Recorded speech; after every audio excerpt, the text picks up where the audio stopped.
Buenas tardes, les presento mi trabajo de modalidades de la imagen diagnóstica. Mi nombre es Brenda Guadalupe Juárez López, soy alumna de la licenciatura en terapia física. Esta materia que lleva de nombre Fundamentos de la Imagenología en Terapia Física está a cargo del profesor Daniel Alberto Saleta Cárdenas. Primero que nada, las pruebas de diagnóstico por la imagen ofrecen una imagen interior del organismo, ya sea de su totalidad o solo de una parte. Las pruebas de imagen ayudan a los médicos a diagnosticar los trastornos, a determinar la gravedad de las enfermedades y a controlar a los pacientes una vez diagnosticados.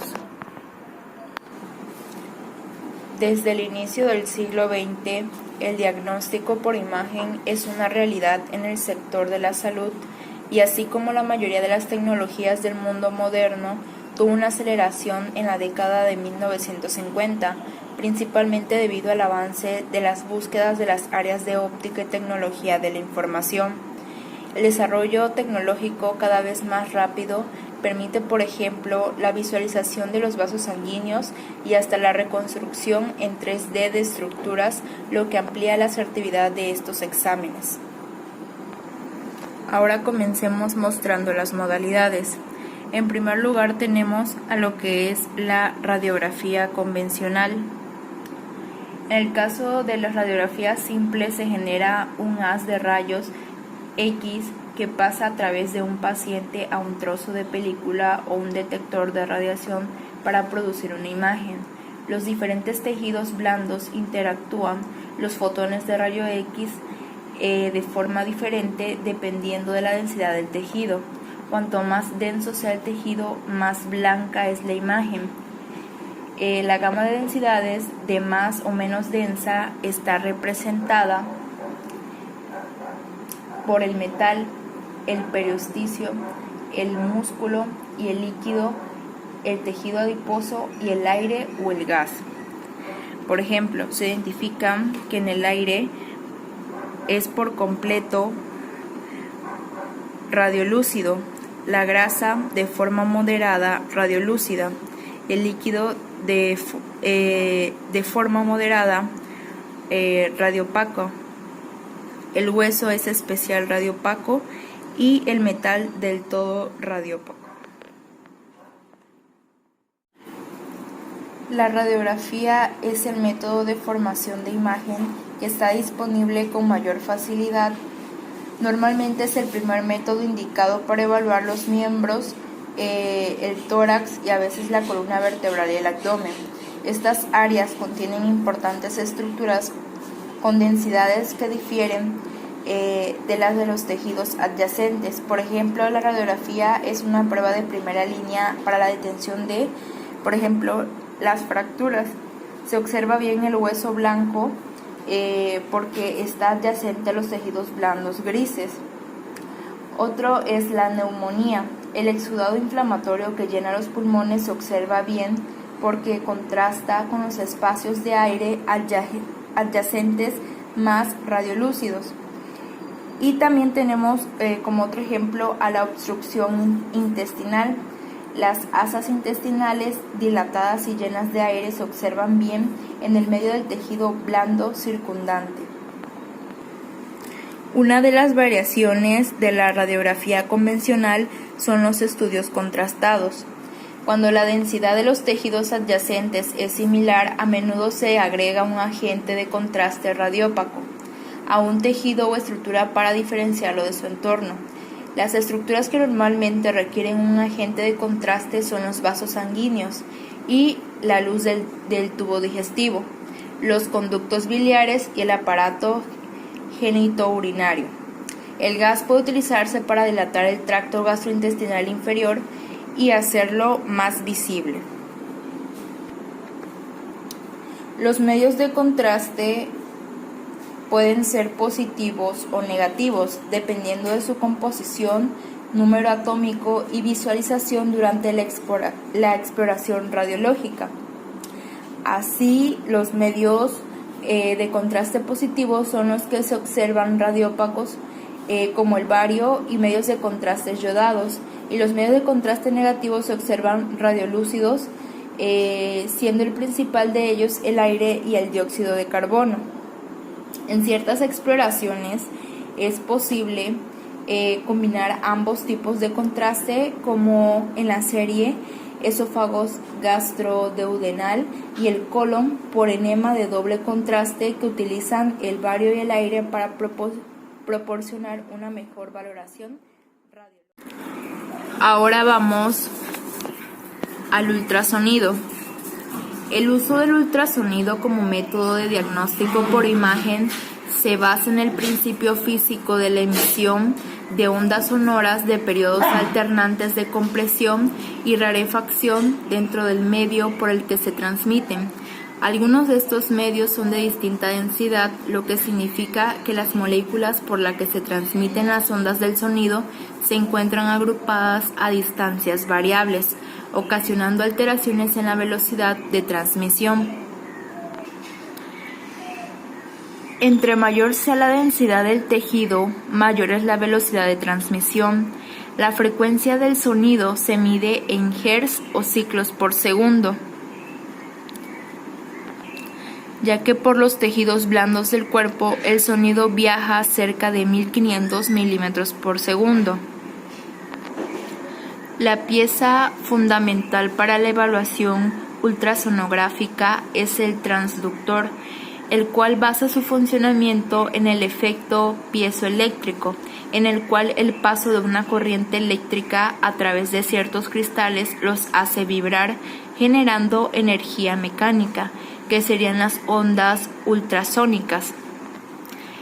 El cristal piezoeléctrico produce una onda de sonido que atraviesa los tejidos a explorar, generando de esta manera imágenes mediante dos fenómenos, que son atenuación y reflexión. La atenuación, por su parte, consiste en la pérdida de energía durante el paso de las ondas por los órganos, y cuanto mayor sea la atenuación del haz de sonido, menor será la intensidad de la señal recibida. En cambio, la reflexión de las ondas permite, según las diferencias en la impedancia acústica entre diversos tejidos, generar una imagen la cual es presentada en escala de grises en tiempo real.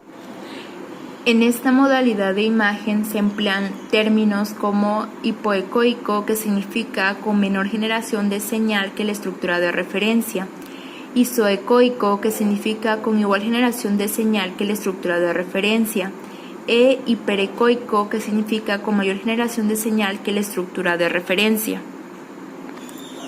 Ahora vamos con el ultrasonido 3D y 4D.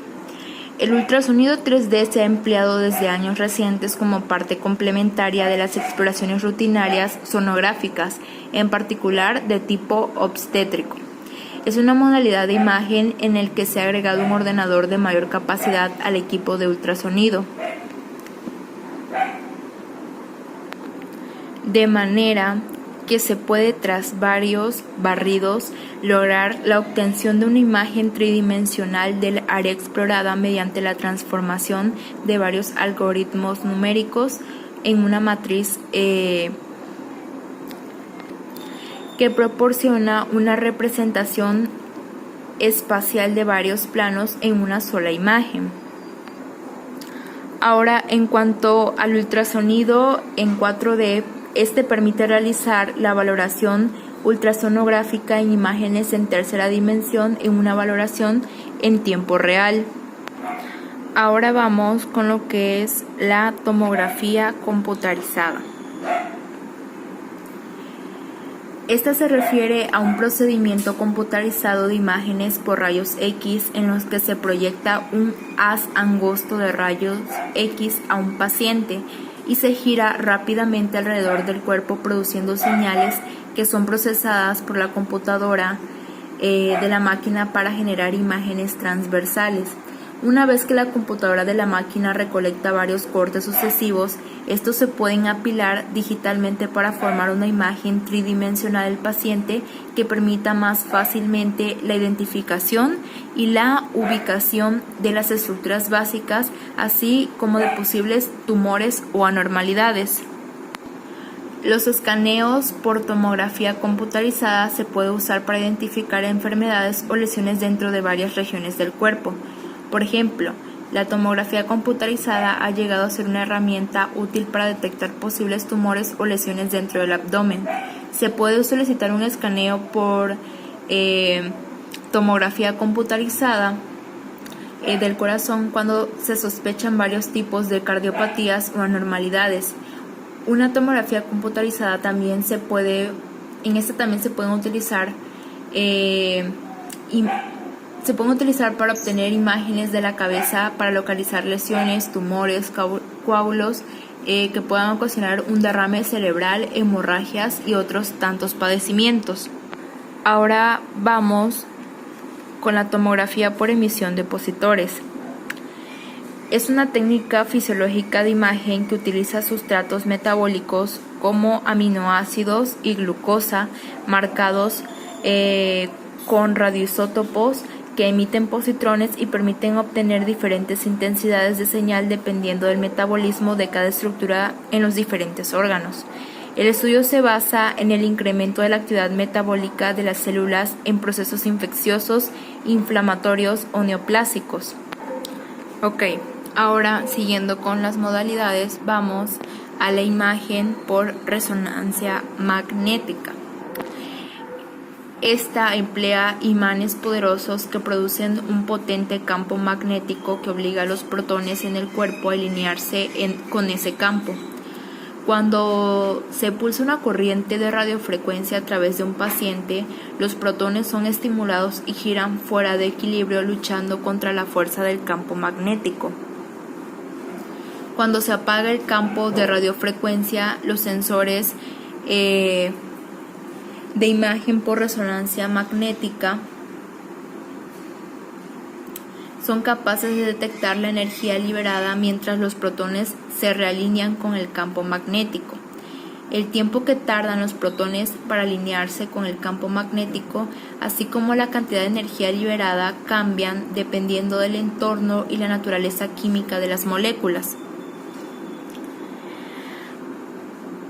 Los médicos son capaces entonces de identificar la diferencia entre los varios tipos de tejidos basándose en estas propiedades magnéticas.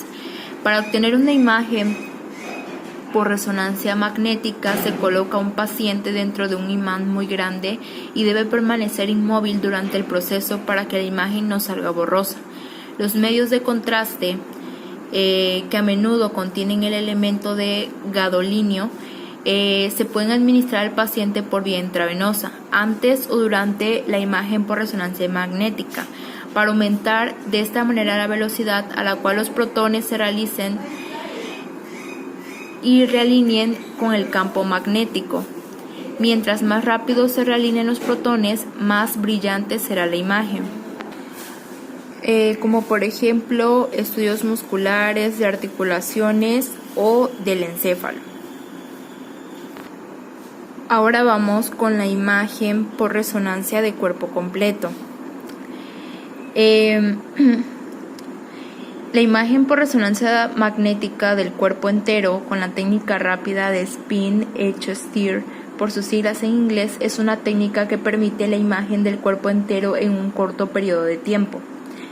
Esta técnica es altamente sensible para la detección de lesiones patológicas, sin embargo no es específica para la malignidad, por lo que el método no puede ser utilizado para diferenciar condiciones malignas de benignas. La resonancia magnética de cuerpo completo se basa en imagen de tiempo real, en hecho gradiente y una tabla desplazable que elimina el tiempo que consume reposicionar a los pacientes y el uso de antenas de superficie. Como por ejemplo la evaluación del sistema musculoesquelético. Ahora vamos con la difusión por resonancia magnética. La técnica de difusión por resonancia magnética se basa en la detección in vivo del movimiento de moléculas de agua, la que puede estar restringida en determinadas condiciones patológicas como isquemias y tumores. Si bien es usada desde hace tiempo en el diagnóstico precoz del infarto cerebral, solo recientemente se ha ampliado su uso en el abdomen y la pelvis. Siguiendo con la resonancia magnética con técnica de perfusión, en este estudio se basa en el hecho de que el paso de un material de contraste paramagnético como el gadolinio a través del lecho capilar produce susceptibilidad magnética en los protones contiguos a los espacios extravasculares. Dicho efecto de susceptibilidad magnética es detectado por la RM en secuencias de T2, las cuales presentan señal disminuida en los tejidos donde el contraste está presente y una señal más intensa en los tejidos que presentan de esta manera una perfusión disminuida.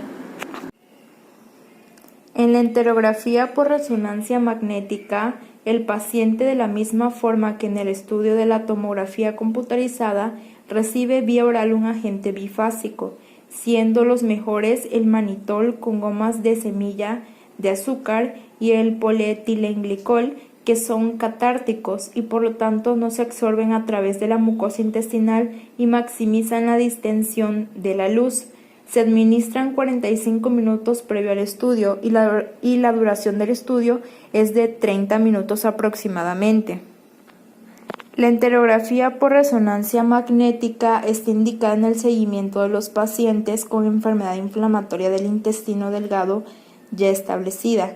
Las indicaciones del procedimiento incluyen enfermedad inflamatoria agudizada, sospecha de enfermedades estenosante, complicaciones extraluminales, falla del tratamiento y planteamiento quirúrgico para excluir la presencia de la enfermedad de Crohn en pacientes jóvenes con síntomas que sugieren la enfermedad.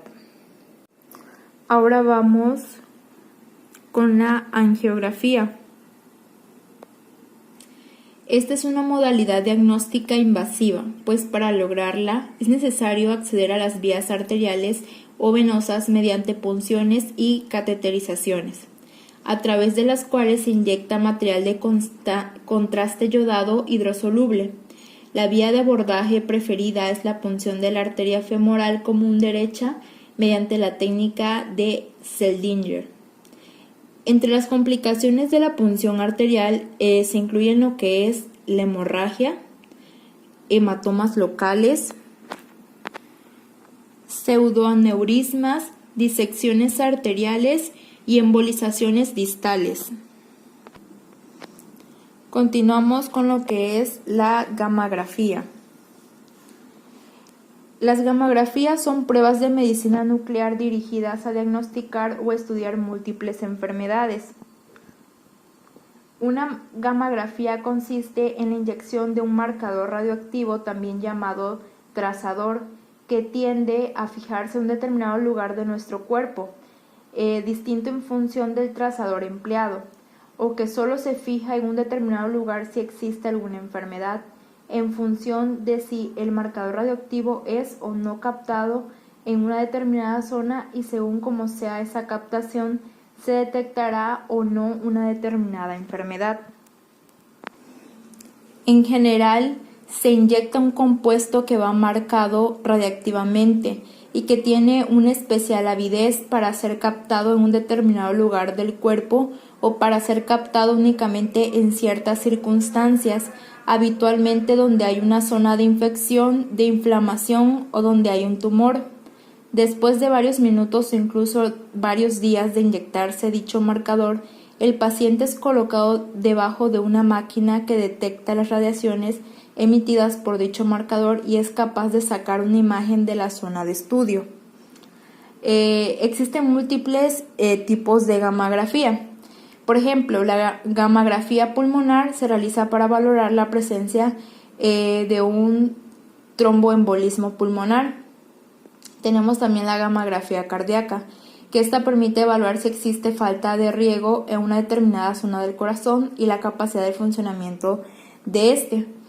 Tenemos la gammagrafía renal, que permite observar el funcionamiento de los riñones, la gammagrafía hepática, que permite ver si hay alguna zona normal en el hígado, la gammagrafía cerebral, que permite estudiar una parte de la actividad del cerebro, la gammagrafía ósea, que demuestra si existe afectación infecciosa o tumoral de los huesos y de las articulaciones, entre otros tipos de gammagrafía.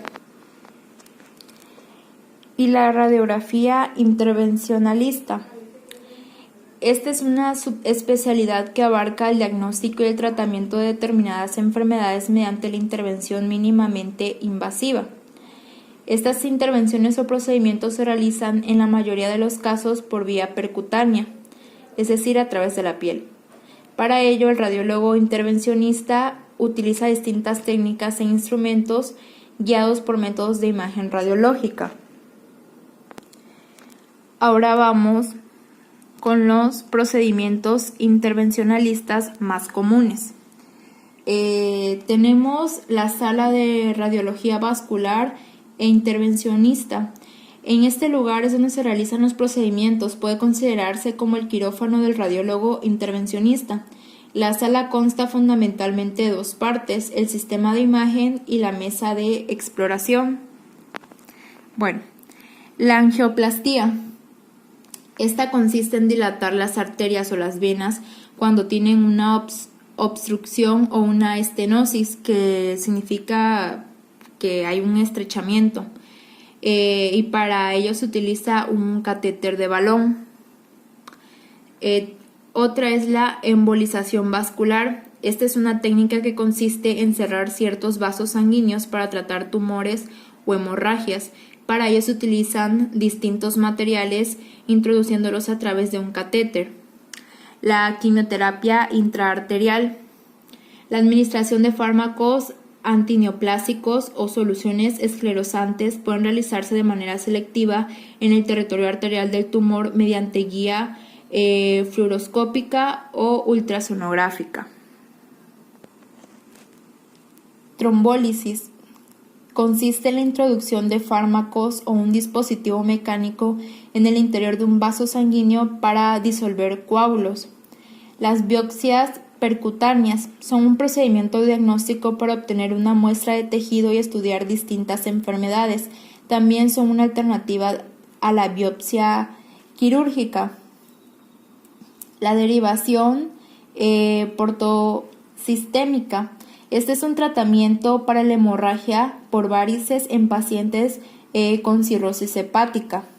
La endoprótesis en el tubo digestivo. Este es un tratamiento de las obstrucciones del aparato digestivo mediante la colocación de una malla metálica en la zona obstruida. La nefrostomía percutánea consiste en la colocación de un catéter en el interior del riñón a través de la piel cuando éste está obstruido. El cateterismo en las trompas de falopio. Este se utiliza como tratamiento de la obstrucción de las trompas de falopio. Es una causa frecuente de la infertilidad. También tenemos al filtro de vena cava. Es un filtro de vena cava. Este se refiere a un dispositivo denominado por lo común paraguas, que impide que los trombos de las piernas puedan llegar al pulmón y puedan producir una embolia. El drenaje de colecciones y abscesos se realizan mediante agujas especiales utilizando anestesia local y un método de imagen para la guía de la aguja. Los drenajes más frecuentes realizados son de colecciones en hígado, riñón, cavidad abdominal, pulmón y músculos esqueléticos, donde la cavidad llena de líquido infectada para poder evacuarlo.